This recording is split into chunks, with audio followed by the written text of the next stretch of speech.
Good afternoon, dear students. How are you? Now let's start our lesson.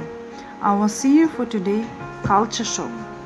Each society has its own beliefs, attitudes, customs, behaviors, and social habits. This gives people a sense of who they are, how they should behave, and what they should or shouldn't do. These rules reflect the culture of a country. People become conscious of such rules when they meet people from different cultures. For example, in some cultures, being on time can mean turning up several hours late for an appointment, even for a business meeting. In others, 3 p.m. means 3 p.m.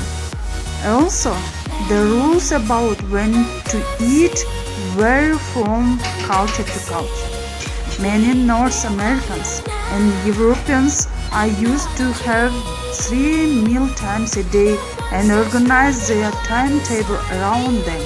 In some countries, on the other hand, people often don't have strict rules like this. People eat when they want to, and every family has its own timetable.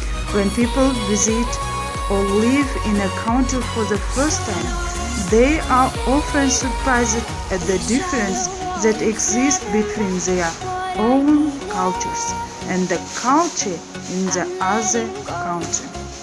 The most common way of comparing two cultures is in terms of their differences, not their similarities. For some people, traveling abroad is an exciting experience.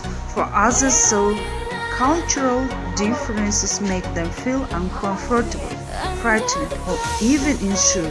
This is known as a culture shock.